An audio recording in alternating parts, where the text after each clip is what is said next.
এই 26-এ নির্বাচন গেল যাকে ইসলামের পক্ষে বাংলাদেশি নির্বাচন বাক্স ছিল কয়টা? না দ্বিতীয় কেউ বলার ক্ষমতা শক্তি আছে? আছিল? আছে? একটা বাক্স ছিল হাত পাখা। আর আমরা তো এই ক্ষমতার দ্বার প্রান্ত থেকে ফিরিয়ে আসছি এই ইসলামের জন্য, ইসলামের বাক্সটাকে এক ভিন্ন রাখার জন্য। সেখানে চরমনের অনেক মুজাহিদের কথাও শোনা গেছে। তারা কিন্তু ওই দুনিয়ার মোহের থেকে ফিরতে পারে না। আমি মনে ভুল বলি নেই? হ্যাঁ, শোনেন, এমনকি আমাদের ব্যাপারে সমালোচনা করতে নাউজুবিল্লাহ অনেক সময় দ্বিধা করে নেই, আছে না? এখানে জাতীয় নির্বাচন 2026 অন্যান্য যারা নাকি বিরোধিতা করছে না করছে এতে কিন্তু কষ্ট লাগে না, কিন্তু আমাদের নিজস্ব লোকেরা যখন শুনি উল্টা উল্টা করছে তখন কিন্তু কষ্ট লাগে। কথা ঠিক না? এই জন্য আমরা বলছি একেবারে কেন্দ্র থেকে শুরু করে একেবারে এলাকার তৃণমূলে ওয়ার্ড পর্যন্ত মুজাহিদ কমিটি হোক, আন্দোলন, সহযোগী সংগঠন, কোরআন শিক্ষা বোর্ড, যত সহযোগী সংগঠন, এমনকি হালকা কমিটি সহ এই 3 শ্রেণীর যারা এই জাতীয় নির্বাচনের সময় ইসলামের বাক্সের ব্যাপারে চুপ রয়েছে, কাজ করে তলে তলে অন্যত্র কাজ করছে এই বাক্সের বিরুদ্ধে, যারা প্রকাশ্যে অন্যত্র করছে, এদের কেন্দ্র থেকে শুরু করে একেবারে তৃণমূল পর্যায় পর্যন্ত সব সংগঠনে কেউ যেন সদস্য পদেও কোন কমিটিতে থাকতে না। বিশেষ করে লোক 5 জন হোক, 3 জন হোক, 1 জন হোক, কোনো চিন্তা নাই। এইটা খেয়াল রাখবেন সবাই। যদি এরপর কমিটি বানাবার ব্যাপারে আপনারা ব্যতিক্রম করে তাহলে আপনারা আমিরের হুকুমের বিরুদ্ধাচরণ করছেন। আপনি আমিরের হুকুমের বিরুদ্ধাচরণ করেন, এই তরিকার সাথে এই সংগঠনের সাথে জড়াই থাকা কোনো অধিকার আপনার নেই। তাহলে জিনিসটা যে আমি এত সুন্দরভাবে সহজ সহজ করেছি, বাস্তবে সহজ না কঠিন? আসলে এই জন্য আমার বাজানদেরকে বলবো যে পরীক্ষা তো আল্লাহ করবেই করবে। আল্লাহ বলছেন 2টা তাকিদ, নুনে তাকিদ, লামে তাকিদ। অবশ্যই অবশ্যই আমি তোমাদেরকে পরীক্ষা করবই। তাই পরীক্ষা তো বিভিন্ন সূরত থাকে, এই পরীক্ষার ভিতরে পাশ করা। যেমন আপনি বড় অফিসার, সামনে তো টাকার বস্তা ঘুরে পরীক্ষা, ওই টাকা তুমি ধরো কি ধরো না, ধরলে তো হারাম, ফিরিয়ে আসাও কঠিন। এই পরীক্ষা শুরু হয়ে গেছে, কথা বলে না? ওই সময় তুমি যদি এলাকার ভিতরে বড় মেয়া তাদের বিরুদ্ধে যদি তুমি নির্বাচন আর একটা দাওয়াত দাও, তোমার ব্যবসা প্রতিষ্ঠান বন্ধ করে দেওয়ার হুমকি, তোমার জানের হুমকি, মাইরের হুমকি, বিভিন্ন ঝামেলা শেষ, জানের হুমকিও আছে। এই সময় ওই অবস্থায় হকের উপরে দাঁড়াইয়া থাকা কষ্ট না? হ্যাঁ, এই জন্য আমার আব্বাজান রহমাতুল্লাহ কথা বলতেন, বাজা ভালো করে বুঝছো, বলে তা কি দুনিয়ার সরকার মানুষগুলোকে 2টা ভাগে ভাগ করে না, এক শ্রেণী মানুষকে পুরস্কৃত করে, এসপি, ডিসি, সচিব, বড় বড় অফিসার, কথা বলে না? এই বড় বড় ডিসির বাংলো, এসপির বাংলো, এমপির বাসভবন, মন্ত্রীর গণভবন, প্রধানমন্ত্রীর গণভবন, বিভিন্ন ধরনের শানশৌকত, এসি, গাড়ি, বাড়ি, ফিন, এরপরে খাদেম খুদ্দামের তো অভাব নাই। কিন্তু এই যে তোমার পুরস্কৃত সরকার করলো, এই ডিসি হওয়ার জন্য যে সার্টিফিকেট, এইটা অর্জন করার জন্য কষ্ট করা লাগে না? আসতে বিসিএস কেনা কষ্ট করা লাগে না? ডক্টরের ডিগ্রি কষ্ট লাগে না? ছাত্র পড়তে পড়তে আমাশা হয়ে যায়। আমার বলেছিল আমাশা, আমরা কি করেন হামেশা না হামেশাই আমাশা বলছে।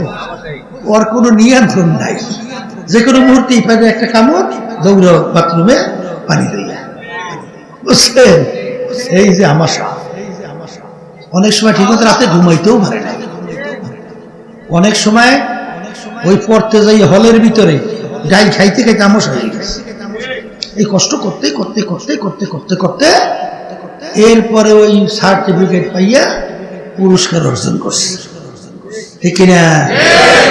আর একটা জায়গা রাখছে সরকার জেলখানা। জেলখানায় যাইতে কোনো কষ্টই লাগে না। কোনো কষ্ট লাগে? বলে একার সাইজ সুতো একটা রফ সাইজ মতো আপনি লাড়ি বানাইবেন, এবার ঠান্ডা মাথায় হাতের ভিতরে রাখবেন, এরপরে একেবারে নিখুঁত হিসাব নিকাশ করিয়া একেবারে মাথাকে সুন্দর মতো অঙ্কন করিয়া মাথার ঠিক মাঝখানে চুলে একটা বাড়ি দেবেন। বাড়ি দেওয়ার পর মাথা দুইবার। কতক্ষণ লাগছে বাড়ি দিতে? 1 সেকেন্ড 5 সেকেন্ড। এরপরে কি হয়েছে? আস্তের উপরে হ্যান্ডকাপ লাগাইছে, টাইনে যাবে। কষ্ট লাগছে, কিন্তু ওই সার্টিফিকেট অর্জন করে পুরস্কৃত হইতে হইল বহুত কষ্ট করা লাগছে। আল্লাহ রাব্বুল আলামিন কিয়ামতের ময়দানে মানুষগুলোকে 2টা ভাগে ভাগ করবে। এক শ্রেণীর মানুষকে আল্লাহ রাব্বুল আলামিন পুরস্কৃত করবে, সেই পুরস্কার এমন, তার জায়গার নাম হলো বেহেশত। যে শান্তি আর শান্তি বিবরণ দিয়ে আমি কোনোদিন কেউ বুঝাইতে পারবে না। আর জাহান্নামে যাওয়ার জন্য কোনো কষ্ট লাগবে না। বলে তাকি আল্লাহর বান্দারা, পর্দা আলে মা বোনেরা, প্রচন্ড ঠান্ডা, ওদিকে ল্যাপ কম্বল মুড়ে দিয়ে নাক টেনে ঘুমাইতে আসে। ফজরের সময় তো মুয়াজ্জিন সুন্দর বাত আল্লাহর পক্ষ থেকে আহ্বান করছে, আসসালাতু খায়রুম মিনান নাওম, ঘুম হইতে নামাজ ভালো। ওই সময় তো মন চায় না কম্বল ফালাইয়া ঠান্ডা পানিতে ওযু কইরা মসজিদের ভিতরে যাবে, আল্লাহর হুকুম পালন করবে, রুকু সিজদায় যাবে, তাসবিহ আলাদা আদায় করবে।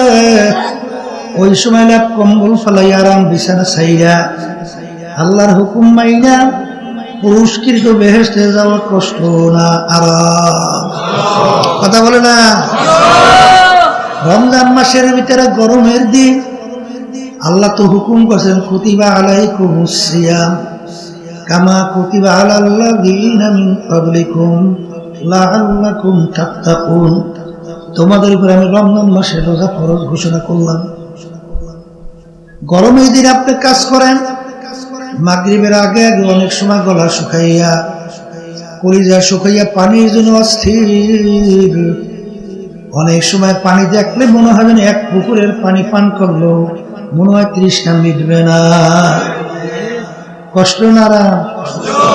আর ওই সময় এক শ্রেণী আল্লাহর বান্দা বান্দিরা মনে হয় যেন প্রকাশ্যে আমার মালিকের সঙ্গে চ্যালেঞ্জ কইরা আমার মালিকের হুকুম রোজা ফরজ চ্যালেঞ্জ করে খাওয়া দাওয়া করে। মনে হয় যেন মালিককে দেখায় আর বলে যে তুমি হুকুম করছো রোজা ফরজ, আমি মানি না। নাউজুবিল্লাহ। আছে না নাই? তাহলে ওই রোজার ভিতরে আরামে খাওয়া দাওয়া আরাম না কষ্ট? আরাম না? আর রোজা রাখা তো বড় কষ্ট। কথা পরিষ্কার। এই জন্য বলছে অনেক সরমনের মুজাহিদের কথা শোনা যায়, অনেক পূর্বীন, ওরে পূর্বীন হইছে, পূর্বীন হইয়ে এখন পূর্বীন হইছে। আমরা বিভিন্ন জায়গায় বলছি, আজকেও বলছি, সরমনের তরিকা আল্লাহর কুতুবেরা রেখে গেছেন। এই আন্দোলনের একটা কাঁটাযুক্ত পথ এই রাজনীতি। গালি শুনতে হয়, জানের ভয় থাকে, জেলে যাওয়ার ভয় থাকে, এমনকি নিজস্ব লোকেরাও গালি দেয়, ঠিক না? ওই যে মুনসির আল্লাহ রহমতুল্লাহ ঘটনা শুনছেন? কি শুনছিলেন? শরীয়তের দৃষ্টিতে বাদশাহ হুকুম করেছিল পাথর মারো, রক্ত শরীর থেকে ঝরঝর করে সে হাসে হাসে। একটা লোক দূর থেকে তার দিকে একটা ধুল নিক্ষেপ করছে, ধুল কাছেও তো যায় না, ধুল কাছে যায়, কিন্তু সে জোরে চিৎকার মাটিতে গড়াগড়ি করে জিজ্ঞাসা করছে, ভাই ব্যাপার কি? এতগুলো লোক আপনার শরীরে পাথর বাংলা রক্ত বের হইতেছে, আপনি হাসেন, আর ওই লোকটা দূর থেকে ধুল মারছে, আপনার শরীরের কাছেও আসে নাই, আর আপনি এইভাবে অস্থির হয়ে গেছেন, কারণ কি? তখন সে বলতেছিল, যারা আমার গায়ে পাথর মারছে তারা আমাকে চেনে না, এই জন্য আমার কোনো কষ্টও লাগে নাই, কিন্তু যেই লোকটা দূর থেকে আমার শরীরে ধুল মারছে সে আমাকে চেনে। সে সিংহে আমার গায়ে কিভাবে ধুল মারলো এটা আমি সহ্য করতে পারি। এখানে জাতীয় নির্বাচন 2026 অন্যান্য যারা নাকি বিরোধিতা করছে না করছে এতে কিন্তু কষ্ট লাগে না, কিন্তু আমাদের নিজস্ব লোকেরা যখন শুনি উল্টা ফুলটা করছে তখন কিন্তু কষ্ট লাগে। কথা ঠিক না?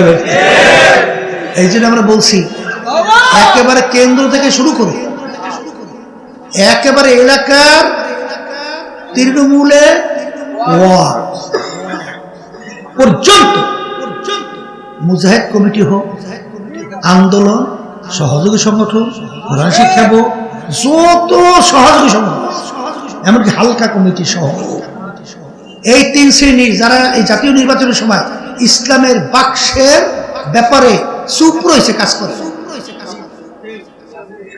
তলে তলে অন্যত্র কাজ করছে এই বাক্সের বিরুদ্ধে, যারা প্রকাশ্যে অন্যত্র করছে, এদের কেন্দ্র থেকে শুরু করে একেবারে তৃণমূল পর্যায় পর্যন্ত সব সংগঠনে কেউ যেন সদস্য পদেও কোন কমিটিতে থাকতে না। বিশেষ করে লোক 5 জন হোক, 3 জন হোক, 1 জন হোক, কোনো চিন্তা নাই, এইটা খেয়াল রাখবেন সবাই। যদি এরপর কমিটি বানাবার ব্যাপারে আপনারা ব্যতিক্রম করে তাহলে আপনারা আমিরের হুকুমের বিরুদ্ধাচরণ করছেন। আপনি আমিরের হুকুমের বিরুদ্ধাচরণ করেন, এই তরিকার সাথে এই সংগঠনের সাথে জড়াই থাকা কোনো অধিকার আপনার নেই। আমিরের হুকুম মানা ওয়াজিব না? কথা বলে না?